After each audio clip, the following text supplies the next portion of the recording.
Hi. So at the making of this video, I've made a few videos and I still haven't created any kind of a social media account um, and or dedicated myself to this as a thing that I do. I'm just sort of entertaining the idea about, I don't know, discussing my book adventures or my reading adventures, really more than anything.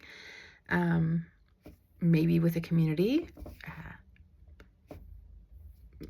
If that pans out. Not so interested. I'm not interested in monetization. I have a full-time job, sometimes more than one, and I'm a single mom, so I'm pretty busy.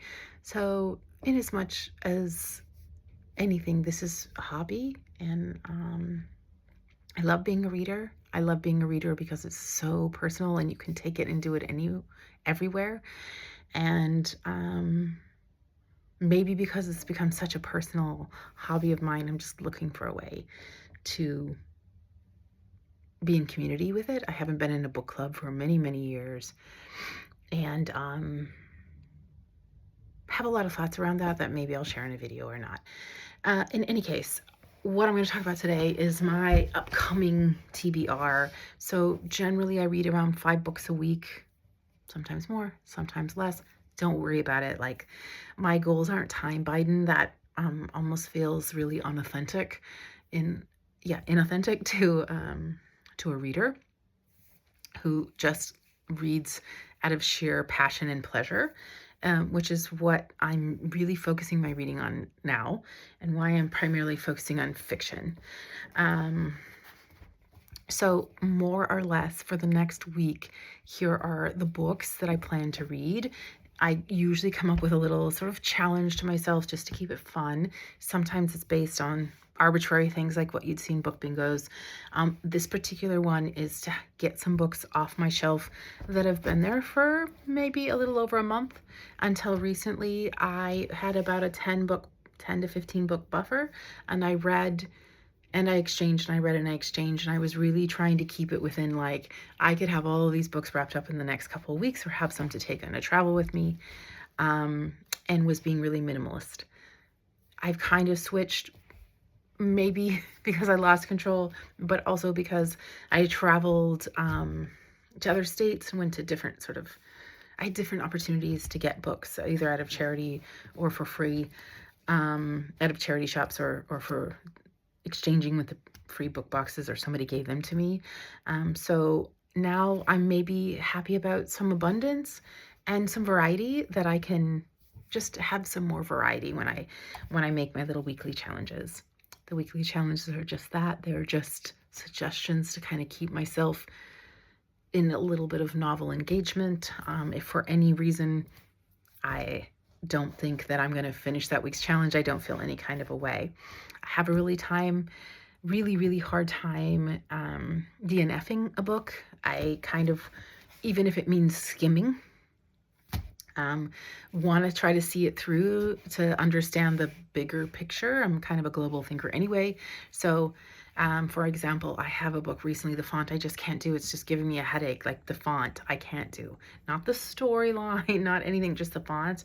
And I'm having a hard time just like surrendering to the fact that if this book's giving me a headache because of the font, it's okay. I have plenty of books to read.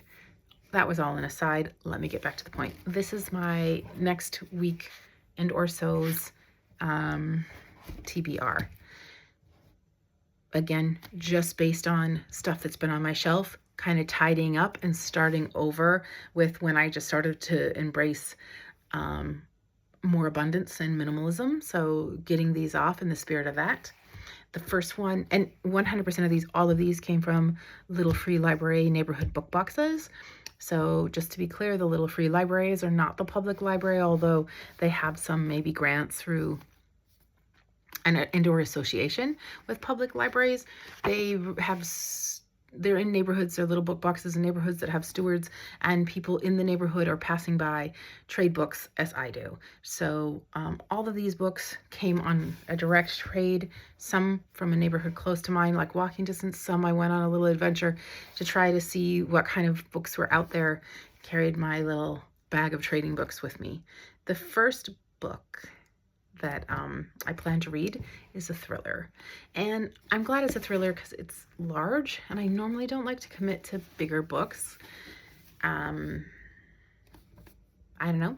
I've had some great fun with, bigger books, but right now I'm kind of like into novelty and variety. But this just happens to be one of those books that's been on my shelf for a minute, maybe because it was bigger. And this is Lisa Jackson's Whispers. This book was published in 1996, and the setting is in Oregon. I lived in Oregon in 1996 and went to the University of Oregon. So for that reason, I'm kind of excited for just the nostalgia and engaging in setting. I've been really into setting lately. Unfortunately, whoever owned this book before was a heavy smoker, perhaps, because I can smell it. And if I have to DNF this book, it'll be cut because the smoke smell is irritating me. But even if it's big, thrillers tend to be page turners, and I'm here for it. The second book that I have in line for this coming reading week or beyond is Waiting by Ha Jin. Ha Jin is a Chinese author, and this is not a translation, although I am to understand that the setting is in China. I think that one of the commonalities, and it's something that I love to think about when I read through books, not necessarily before, but certainly after, what they have in common is that both of these have to deal with settings that have to deal with small towns. Waiting implies exactly that, waiting. This little award here and the synopsis on the back let me know that this book has won multiple awards, published in 1998, so similar time as the previous book. And again, just picked because it's been on my shelf for a minute. Got it from a book box that I actually visit frequently, albeit not in my neighborhood, just on my way to where I normally go to a park to walk. And since this has all of these awards, my assumption about this book is that it's literary fiction. The next book is another honker of a book. It's nearly a 500-page book, which to me almost just feels like, whoa, what am I doing? Picking two really big books in 1 week. I feel brave, and that could not work out. This book was published in 2000 and let me look it up to make sure. Yeah, 2016. So quite a bit more modern than the other two books. This book is organized in chapters of names of the characters, and there are also dates. And looking at these dates, it's the 30s, 40s, 50s. And on the book, the back, the synopsis says, based on a real life story of New York socialites. Not so interested in the socialite scene. However, this book gives me historical fiction, gives me Holocaust survivor, and I really do love the exploration of multiple characters and their points of view. So that, I believe, is sort of like many threaded sort of shorter stories, perhaps, and could keep me engaged in this book through as many pages as this is. Historical fiction isn't my favorite genre, but there are some aspects of it that I can really dig as well. So especially since it's following a lit fic and a thriller, I think I'm excited just even about that kind of variety in next week's reading. The next book came from a book box that sort of surprisingly gives amazing books. I found in that same book box an arc that was signed, 20 years ago. I found it precious, and I had some emotional feelings towards it. And then I just had to let them go and put it into another box, and then hope that whoever found that book next also just really appreciated the story of the actual physical book as much as the reading of the book. This is An American Marriage by Tayari Jones, and this has the marketing of an Oprah's 2018 book club, so the publication date is around there, 2018. And I'm not big into like celebrity book club. It's not what says read a book to me. I think when I traded for this book, it actually didn't call to me at all. It was just the book and the only book in this book box that sometimes gives and sometimes doesn't, that was there for me to trade that day. That was within, sort of my parameters of fiction, etc. This book, like the previous one, The Lilac Girls, is organized in chapters of the name of the characters. So I kind of like that similarity. And I think this book is giving themes of, it's a romance. This book is a romance, I believe, and it's giving sort of themes of race and maybe even gender inside of the sort of romance genre. So again, some variety there, because so far I have a thriller, a lit fic, a historical fiction, and a romance. I might be being overzealous. Because I did pick 5 books, and because 2 of them are so big, I sort of feel like 5 was too much. And it's whatever it really was about, just getting sort of these last books that have been hanging out on my shelf off. So I went for it.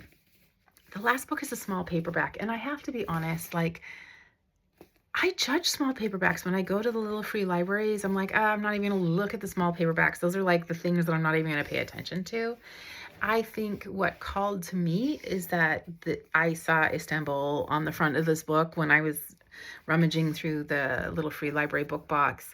And I thought, let me see a little bit more. The name Arabesque as well called to me. And then I looked in the back, and this book was sold in British pounds. So this means this is a British author, although the setting is Turkey. And I'm to understand that this author, Barbara Nadell, writes mysteries. Maybe this is a book of a series of mysteries, and love mystery. Sorry, mysteries are like my guilty page turner pleasure. And so I'm really glad that I was willing to give this small paperback a chance to even pull it out of the box. And I hope that I feel as happy about reading this mystery set in Turkey as I think I'm gonna. Again, it's a bit of a big book, but as it's a small paperback, I just kind of feel like the consumption of this smaller page just must go much faster than those larger pages. But we'll see. Mysteries are page turners anyway. So I'm not expecting it to be incredibly theme oriented. It's a plot driven book, and where plot is never what really drives me to read a book, I think that I'm going to appreciate it in this experience, and normally do when I get a plot driven book and don't have a whole lot of heady things to say about it, but can say, hey, I'm reading for entertainment. That was a fun time. So that's it. Those are my TBRs. What I'm thinking now is that I'll probably do an individual book review of each, just because I don't know, I get like, books reading is precious to me. So each book I want to just sort of make sure that I have the time to hash out, rather than like some kind of production line. Then I might do like an end of this weekish, however long it takes me to read this round of books, wrap up, or not. Maybe I'll never end up publishing these videos in any way at all, and I'm just making them so that I can hear my own thoughts out loud. And if I do publish them, I guess welcome to my own thoughts. Anyway, there we go. Kind of exciting.